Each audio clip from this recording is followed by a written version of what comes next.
अस्सलाम वालेकुम मोहतरम असातिज़ा कराम और प्यारे बच्चों, इस्तकबाल है आपका हमारे यूट्यूब चैनल उर्दू स्कूल पर। आज हम स्कॉलरशिप इम्तिहान पंजुम जमात के लिए उर्दू मजमून पर्चा अव्वल 2021 अगस्त में हुए स्कॉलरशिप के पर्चे को हल करने वाले हैं, जो कि उर्दू मजमून है। 25 सवाल हम हल करेंगे। तो चलिए बिना किसी देर के शुरुआत करते हैं। इन 25 सवाल में से 3 और 3 करके 2 पैसेज दिए जाते हैं। आप सबसे पहले पैसेज दे देंगे। पहला नस्र होगा और दूसरा नज़्म। नज़्म को आप जितनी जल्दी हो सके उतनी जल्दी पढ़ने की कोशिश करेंगे। पहला सवाल, शेख मोहम्मद इकबाल 9 नवंबर सन 1877 को सियालकोट में पैदा हुए। उनके वालिद का नाम शेख नूर मोहम्मद था। नूर मोहम्मद के 2 बेटे थे, एक अता मोहम्मद, दूसरे मोहम्मद इकबाल। अता मोहम्मद इकबाल से 17 साल के बड़े थे। उस ज़माने में मुसलमान अंग्रेज़ी तालीम हासिल करने के सख्त खिलाफ थे, लेकिन शेख मोहम्मद इकबाल पुराने ख्याल के आदमी ना थे। उन्होंने अपने दोनों बेटों को अंग्रेज़ी तालीम भी दिलाई। इकबाल के उस्ताद मौलवी मीर हसन ने उन्हें ख़ास तौर पर फ़ारसी के बड़े शायरों का कलाम पढ़ाया। गुलिस्तां, बूस्तां और अनवार सहेली वगैरह किताबें मौलवी साहब ने उन्हें इस तरह पढ़ाई कि इकबाल के दिल में फ़ारसी अदब की भी कदर बढ़ गई। इकबाल ने कम उम्री से ही शेर कहने शुरू कर दिए। मौलवी साहब ने जब इकबाल के अशआर सुने तो बहुत खुश हुए। उन्होंने अपने शागिर्द की खूब हौसला अफजाई की। उस ज़माने में हिंदुस्तान में। तो चलिए अब हम सवाल पर आते हैं। पहला सवाल, अल्लामा इकबाल कहाँ पैदा हुए? देखिए, आप पहली लाइन में ही मिल जाएगा। अल्लामा इकबाल सियालकोट में पैदा हुए। पहले सवाल का जवाब ऑप्शन नंबर 4। दूसरा सवाल है, इकबाल के उस्ताद कौन थे? इसका जवाब आपको दूसरे पैराग्राफ की पहली लाइन में मिल जाएगा, मौलवी मीर हसन। उसके बाद तीसरा सवाल, इकबाल के दिल में फ़ारसी अदब की कद्र कैसे बढ़ी?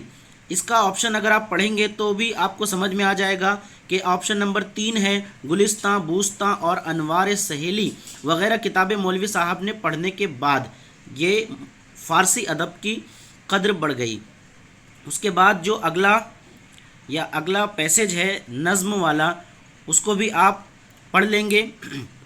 किताबों से हमको जो नफ़रत न होती, हमारी कभी ऐसी हालत न होती, हमें इस तरह आज रोना न पड़ता, अगर पढ़ने लिखने में गफलत न होती, अगर खालिके दो जहां अक्ल देता, बुज़ुर्गों से हमको अदावत न होती, हम उस्ताद से किस लिए मार खाते, हमारी अगर कुछ शरारत न होती, खफा किस लिए बाप माँ हमसे होते, अगर झूठ कहने की आदत न होती, नसीहत बुज़ुर्गों की हम मानते जब, हमें साथियों से नदामत न होती, भला फेल क्यों होते हम इम्तिहान में, फ़कत खेल से हम जब मोहब्बत न होती, जहाँ में न होते जलील और रुस्वा, मुक़द्दर में अपने जहालत न होती, अगर पास हो जाते हम इम्तिहान में, गमे दिल सुनाने की हाजत न होती, जिसे होश आता नहीं ठोकरों से, कभी उसकी दुनिया में इज़्ज़त न होती। आपको जब पैराग्राफ या नज़्म पढ़नी है तो उसको अच्छे से समझ कर पढ़ना है ताकि सवाल के जवाब आप दे सकें। देखिए सवाल नंबर 4, नज़्म में उस्ताद की मार खाने की क्या वजह बताई है? उस्ताद की मार खाने की वजह 3-4 शेर के बाद है, हम उस्ताद से किस लिए मार खाते, हमारी अगर शरारत ना होती। यानी यहाँ पर ऑप्शन नंबर 1 शरारत करना, ये चौथे सवाल का जवाब हो जाएगा। इंसान को दुनिया में जलील या ज़िल्लत और रुसवाई का सामना कब करना पड़ता है? यहाँ पे देखेंगे आप, जहाँ में न होते जलील और रुसवा, मुक़द्दर में अपने जहालत न होती। यानी जहालत की वजह से यहाँ पे ऑप्शन नंबर 2 है 5वें सवाल का। छठा सवाल, माँ बाप किस आदत से खफा होते हैं? देखिए, बाप और माँ आया है, खफा किस लिए? बाप माँ हमसे होते, अगर झूठ कहने की आदत न होती, तो झूठ कहने की वजह से। यहाँ पर ऑप्शन नंबर 1 ही है छठे का, झूठ कहने की आदत। चलिए अब हम 7वें सवाल पर आते हैं। सवाल नंबर 7, दर्ज झेल जुमले में ज़मीर शख्सी पहचानिए। आपको जितने भी अज्जाए कलाम हैं, वो इस्म हो, ज़मीर हो या फिर इसमें ख़ास, इसमें आम, तमाम चीज़ों को अच्छे से समझ रखना है कि ज़मीर और ज़मीर की किस्में, ज़मीर किसे कहते हैं, तो आप आसानी से समझ जाएंगे کہ حضرت ابو بکر صدیق مکے میں پیدا ہوئے، وہ کپڑے کی تجارت کرتے تھے۔ وہ یہ ضمیر ہے، اور یہ وہ جو ہے یہ انسان کے لیے آیا ہے، کسی شخص کے لیے آیا ہے، اس لیے وہ ضمیر شخصی ہے۔ 7ویں سوال کا جواب آپشن نمبر 3 وہ۔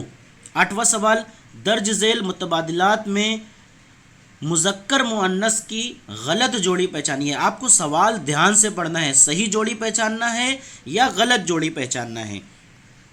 آپ کو یہاں پر غلط جوڑی پہچاننا ہے۔ دادا دادی صحیح جوڑی ہے، خادم خادمہ صحیح جوڑی ہے، عالم عالمہ صحیح جوڑی ہے، استاد استادنی یہ غلط جوڑی ہے، استاد کی مؤنث استانی ہوتی ہے۔ آپ کو ہمارے یوٹیوب چینل اردو اسکول پر مذکر مؤنث، الفاظ کی ضد، الفاظ کے معنی، یہ تمام کے تمام مل جائیں گے آپ اگر دیکھیں گے ہمارے یوٹیوب چینل پر اردو اسکالرشپ اردو کے اندر، یہ پلے لسٹ کا نام ہے۔ چلیے 8ویں کا آپشن نمبر 4 تھا جواب۔ اب سوال نمبر 9، درج ذیل جملہ پڑھ کر زمانے کی قسم پہچانیے۔ دیکھیے، دہلی میں ایک بڑے نامی حکیم تھے کا مطلب ہی ہوا کہ یہ ماضی کا جملہ ہے۔ آپشن نمبر 1 ہے ماضی، زمانہ ماضی، تو یعنی پہلا ہی آپشن صحیح ہے۔ اور اگر آپ دوسرا دیکھیں گے، زمانہ مستقبل بھی نہیں ہے، زمانہ حال بھی نہیں ہے، اور زمانہ حال ناتمام، یعنی یہ حال میں بھی ناتمام ہے، مکمل نہیں ہے، یعنی جاری ہے۔ آپ کو جملوں کی قسمیں اور زمانوں کی قسمیں بھی اچھے سے یاد ہونا ضروری ہے۔ چلیے 10واں سوال دیکھتے ہیں ہم۔ اچھا بھیا، یہ باکس بنا ہوا ہے، اس کے بعد میرا کھیت جوت دو، یہاں پر کون سا علامت اوقاف استعمال کی جائے گی، یہ سوال ہے۔ تو دیکھیے، جب بھی ہم کسی کو مخاطب کرتے ہیں تو اس کے بعد ایک کوما یعنی رکاو آتا ہے، ہلکا سا پاس آتا ہے، اس کے بعد ہم جو جملہ کہنا ہوتا ہے وہ کہتے ہیں، اور اس پاس کے لیے، اس رکاوٹ کے لیے کوما کا لفظ استعمال، کوما کا علامت استعمال کی جاتی ہے۔ تو یہاں پر کوما علامت استعمال کی جائے گی 10ویں کا آپشن نمبر 3۔ سوال نمبر 11، درج ذیل جملے میں مبتدا پہچانیے۔ یہ جملہ ہے اظہر کرکٹ کھیلتا ہے، تو کوئی سا بھی جملہ ہو اس میں جو اظہر یعنی نام بتایا جا رہا ہے وہ مبتدا ہوتا ہے، اور اس کے بارے میں جو خبر پیش کی جاتی ہے اسے خبر کہتے ہیں۔ تو جملے کی 2 قسمیں مبتدا اور خبر ہوتی ہے، تو یہاں پر اظہر جو ہے وہ مبتدا ہے۔ ہو سکتا ہے اگلے آپ کے پرچے میں 2023 میں ممکن ہے کہ مبتدا کی بجائے خبر پوچھ لے، تو اس شخص کے بارے میں جو خبر دی جاتی ہے، جو بات بتائی جاتی ہے، اسی کو خبر کہتے ہیں۔ سوال نمبر 12، درج ذیل محاورے کا صحیح مطلب متبادل میں سے تلاش کیجیے۔ محاورہ ہے تھالی کا بیگن۔ دیکھیے، تھالی میں جب بیگن رکھا جائے تو تھالی کے ہلنے کی وجہ سے وہ یہاں وہاں لڑکتا ہے، اور بیٹھے ہوئے شخص میں سے کسی کے پاس جاتا ہے، کبھی کسی کے پاس جاتا ہے، تو وہ مستقل کسی ایک کے پاس نہیں رہتا۔ تو یعنی یہ کہاوت کہی جاتی ہے آپشن نمبر 2 غیر مستقل مزاج شخص کے لیے۔ سوال نمبر 13، درج ذیل کہاوت مناسب متبادل چن کر مکمل کیجیے۔ اب آپ کو کہاوتوں کا علم بھی ہونا چاہیے، تو آپ کو اسکالرشپ اردو نام کا پلے لسٹ جو ہے اس میں کہاوتیں بھی مل جائے گی، قریب 100 کے آس پاس میں کہاوتیں ان کے معنی اور مطلب کے ساتھ دی گئی ہیں ہمارے یوٹیوب چینل اردو اسکول پر۔ اگر آپ کو اردو اسکول سے کچھ بھی فائدہ ہو رہا ہے تو چینل کو سبسکرائب کر کے نوٹیفیکیشن بیل کو بھی آن رکھیے، اور اگر ویڈیو اچھا لگ رہا ہو تو لائک کر دیجیے۔ ساون کے اندھے کو ہری ہری سوجھتی ہے، اس سے ملتا جلتا یہاں پر ہے آپشن نمبر 2 ہرا ہی ہرا سوجھتا ہے، تو یہ ہمارا صحیح جواب ہوگا۔ سوال نمبر 14 تا 16 مربوط جملوں پر مبنی اقتباس مکمل کیجیے۔ اب یہاں پر 14 سے لے کر 16 تک جو سوال ہیں وہ ایک دوسرے سے مربوط ہیں، یہ آپ کو دھیان میں رکھنا ہے۔ پہلے ہی لفظ میں دے دیا ماتھیران، ماتھیران میں ہر طرف ڈیش نظر آتی ہے۔ دیکھیے، گھاس ہی گھاس، خوشیاں، سبزی ترکاری، ہریالی ہی ہریالی۔ ابھی وہاں پر ہمارے پاس کوئی اقتباس نہیں ہے کہ ہم اس میں سے دیکھ کر بتا دیں گے کہ گھاس ہی گھاس ہے، خوشیاں ہیں، سبزی ترکاری ہے یا پھر ہریالی ہے، لیکن سوال میں کہہ رہا ہے کہ یہ جملے مربوط ہیں، تو ہم اگلے سوال میں آئیں گے۔ تو اگلا سوال جو سوال نمبر 15 ہے اس میں لکھا ہوا ہے اس ہریالی میں लाल मिट्टी के, देखिए अब इस हरियाली में यानी वहाँ पर हरियाली ही हरियाली होगी। तो सवाल नंबर 4 का जो जवाब है, सवाल नंबर 14 को जो जवाब है हमें सवाल नंबर 15 में मिल रहा है हरियाली ही हरियाली। तो सवाल नंबर 15 है हरियाली यानी इस हरियाली में लाल मिट्टी के डैश बहुत ही भले मालूम होते हैं। अब लाल मिट्टी के क्या, किले, रास्ते, बर्तन या खिलौने। हो सकता है बर्तन भी अच्छे होंगे लाल मिट्टी के, लेकिन अब सवाल नंबर 16 देखिए आप, यहाँ पर है इन रास्तों पर, यानी सवाल नंबर 16 सवाल नंबर 15 का जवाब दे रहा है। यहाँ पर जवाब आएगा रास्ते। और सवाल नंबर 16 का जवाब इन रास्तों पर डैश पैदल या हाथ रिक्शा पर आते जाते हैं। डैश पर जाते हैं, पैदल जाते हैं, या फिर डैश पर जाते हैं, पैदल जाते हैं, या फिर रिक्शा पर। तो यहाँ पर ऑप्शन नंबर 2 सही जवाब है और वो जवाब है सैयाह। सवाल नंबर 17 कीबोर्ड यानी कीबोर्ड को इस लफ्ज़ के लिए उर्दू मुतबादिलात में से तलाश कीजिए। अगर आपको कोई सवाल का जवाब मतलब अच्छी उर्दू में मानी ना मालूम हो तो थोड़ा सा टेक्निक लगाकर पता कर सकते हैं। बोर्ड का आपको मालूम है तख्ता को बोर्ड कहते हैं, तो इसी सूरत में हम 2 लफ्ज़ है, की भी है और बोर्ड भी है, तो इसीलिए हम जवाब लगा देंगे तख्ते कलीद, जो ऑप्शन नंबर 3 है और ये दुरुस्त जवाब भी है। सवाल नंबर 18 दर्ज झेल मुतबादिलात में से कौन सा लफ्ज़ चांद का हम मानी लफ्ज़ नहीं है। देखिए गौर करना है सवाल में, चांद का हम मानी नहीं है और का चांद का हम मानी है अगर हम लोगों ने पढ़ लिए या आगे का जुमला नहीं पढ़े तो ऑप्शन नंबर 1 को लगा देंगे, जबकि ऑप्शन नंबर 1 भी चांद का हम मानी है। कमर को भी चांद कहते हैं और माह को भी चांद कहते हैं। महताब जो है ये सूरज को कहा जाता, महर जो है ये सूरज को कहा जाता है, महताब भी चांद होता है और इसका जवाब होगा महर यानी सूरज का हम मानी है और बाकी जो तीनों हैं कमर, माह और महताब। सवाल नंबर 19 दर्ज झेल मुतबादिलात में से मुतज़ाद अल्फाज की गलत जोड़ी पहचानिए। अब यहाँ पर गलत जोड़ी पहचानना है। खुशखत, बदखत, फ़तह, शिकस्त, रहम दिल और जाहिल। देखिए रहम दिल का ज़िद जो है मुतज़ाद, वो रहम दिल का बेरहम होता है और जाहिल का आलिम होता है। ये तीसरा जो ऑप्शन है मुतज़ाद अल्फाज की गलत जोड़ी यही है। अगला है सवाल नंबर 20 दर्ज झेल जुमलों में मजमूए लिखिए, मुनासिब लफ्ज़ मुतबादिलात में से तलाश करना है। देखिए तकरीर करने वाला, इसके लिए एक लफ्ज़ बताना है और वो लफ्ज़ है चौथा ऑप्शन मुकर्रिर। मुसव्विर भी आपके अगले एग्ज़ाम में आ सकता है, मुसव्विर तस्वीर बनाने वाला, मुअज्जिन अजान देने वाला, मुदर्रिस दर्स देने वाला यानी पढ़ाने वाला, मुअल्लिम इल्म देने वाला मुअल्लिम और तकरीर करने वाला मुकर्रिर। सवाल नंबर 21 जानदार और उनके मकान की सही जोड़ी मुतबादिलात में से तलाश कीजिए। मुतबादिलात जो ऑप्शन दिए होते हैं बच्चों उन्हें कहते हैं। पहला ऑप्शन है, पहला मुतबादिल है गरीब और महल, ये गलत जोड़ी है, हमको सही जोड़ी बताना है।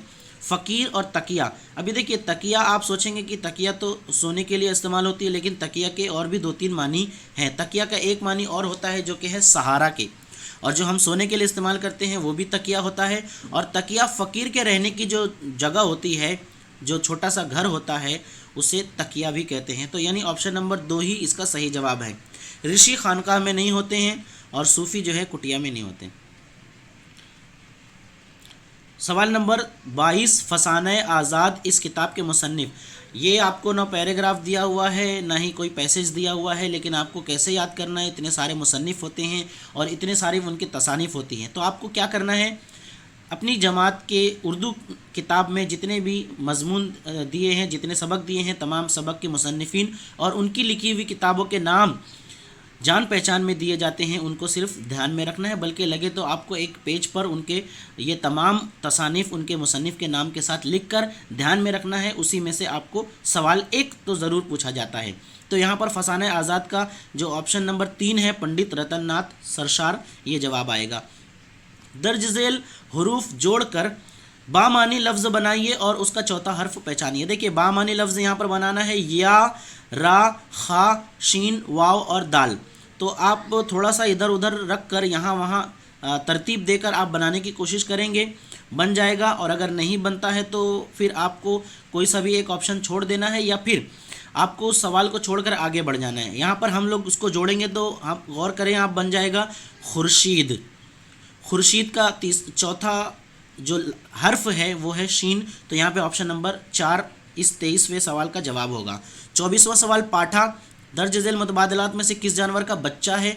पाठा देखिए आपको मालूम होना चाहिए, ये जानकारी लगे तो आप इसको भी नेट से या किसी जगह से आप सर्च करके पता लगा लीजिए कि कौन से जानवर के बच्चे को, कौन से जानवर की आवाज़ को और कौन से जानवर के रहने की जगह को क्या कहा जाता है। इसकी पूरी फहरिस्त बनाकर रखना, एक सवाल इसमें से भी ज़रूर पूछा जाता है। पाठा खुसूसन या आम तौर पर पाठा किसी भी जानवर के बच्चे को कहा जाता है, जैसे बकरी, बैल, गाय वगैरह, लेकिन ख़ास तौर पर पाठा हाथी के बच्चे को कहा जाता है और वो भी नर बच्चे को। तो यहाँ पर ऑप्शन नंबर 1 इसका सही जवाब हो जाएगा। और अगला जो सवाल है, आखिरी सवाल जो है सवाल नंबर 25, खाली चौकोन में कौन सा मुतबादिल चुनने पर चारों बामानी लफ्ज़ बनेंगे? यानी ये जो 4 बामानी लफ्ज़ बन जाएंगे, कौन सा मुतबादिल को इन खानों पर रखा जाए? ऑप्शन नंबर 1 अगर रखते हैं तो हम हो जाएगा निडर, पहला लफ्ज़ बन गया। दूसरा नटर, ये नहीं बना। मटर तो बन गया, जटर कुछ नहीं बनता है, शटर बन जाएगा, लेकिन सब बनना चाहिए। अब ऑप्शन नंबर 3 को अगर हम लोग रख देते हैं तो पहला लफ्ज़ बनेगा वाव और रे। अब नूर हो जाएगा, दूसरा मोर हो जाएगा, तीसरा ज़ोर और चौथा शोर। ये ऑप्शन नंबर 3 रखने पर वो जुमला सारा का सारा लफ्ज़ बन जा रहा है। यानी सवाल नंबर 25 का सही जवाब, सही मुतबादिल है ऑप्शन नंबर 3 वाव और रे। तो बच्चों वीडियो आपको कैसा लगा कमेंट में ज़रूर लिखिए, और अगर वीडियो पसंद आया तो लाइक कीजिए, शेयर कर दीजिए अपने दोस्तों के साथ। चैनल पर नए हैं तो चैनल को सब्सक्राइब कीजिए। और चलिए मिलते हैं अपने अगले वीडियो में, तब तक के लिए अल्लाह हाफिज़। अस्सलाम वालेकुम रहमतुल्लाहि व बरकातुहू।